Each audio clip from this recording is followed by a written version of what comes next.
परिवार बिल्कुल ठीक होंगे और अपना ख्याल रख रहे होंगे।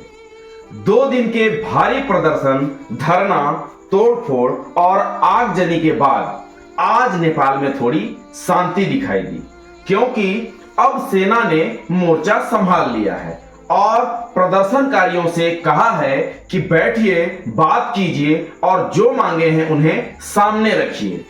जैन जी की तरफ से मांगे रखी गई हैं, भ्रष्ट नेताओं पर जांच हो, उनसे रिकवरी की जाए, पैसे राष्ट्रीय खजाने में डाले जाएं, चुनाव पारदर्शी तरीके से हों, गरीबी और बेरोजगारी मिटाने के ठोस कदम उठाए जाएं और तब तक के लिए काठमांडू के मेयर बालेंद्र शाह को एक्टिंग प्राइम मिनिस्टर बनाया जाए।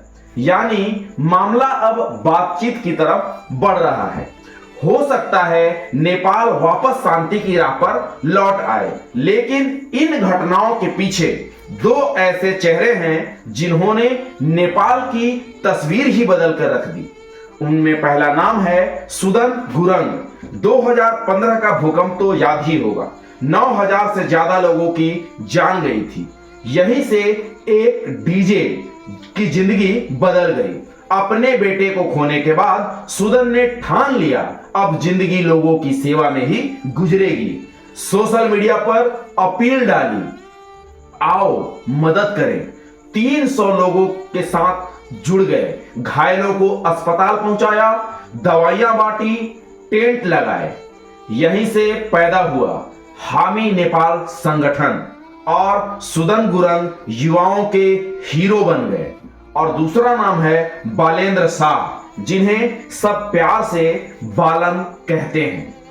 इंजीनियर बने, फिर रैपर बने, रैप के जरिए लोगों की आवाज उठाई और 2022 में स्वतंत्र उम्मीदवार बनकर काठमांडू के मेयर चुने गए।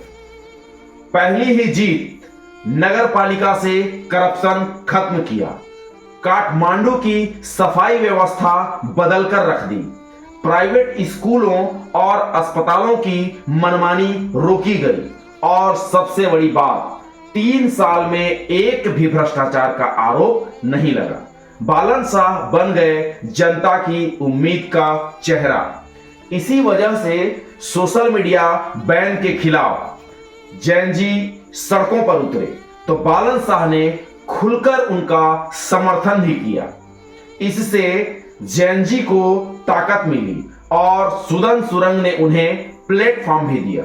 स्कूल यूनिफॉर्म में छात्रों का यह प्रदर्शन पूरी तरह शांतिपूर्ण रहा, ताकि दुनिया को दिखे कि ये आंदोलन किसी पार्टी का नहीं बल्कि छात्रों का है। आज नतीजा सबके सामने है। प्रधानमंत्री से लेकर सारे मंत्री इस्तीफा दे चुके हैं और अब पूरे नेपाल की पहली पसंद है बालेंद्र शाह को केयर टेकर पीएम बनाया जाए। लेकिन खेल अभी खत्म नहीं हुआ है, क्योंकि राजशाही भी वापसी की कोशिश में जुटा हुआ है। पूर्व राजा ज्ञानेंद्र फिर से एक्टिव हो चुके हैं। समर्थक तो यहां तक कह रहे हैं कि नेपाल एक हिंदू राष्ट्र है, इसे बचा सकता है तो सिर्फ और सिर्फ शाही परिवार। आने वाला वक्त तय करेगा कि नेपाल लोकतंत्र में नया चेहरा देखेगा या फिर शाही परिवार की वापसी होगी। फिलहाल अच्छी खबर है, सेना ने कंट्रोल संभाल लिया है और शांति की कोशिशें भी जारी हैं।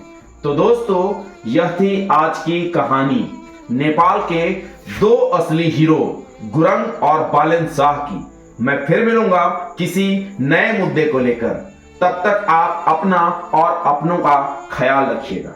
बहुत बहुत धन्यवाद।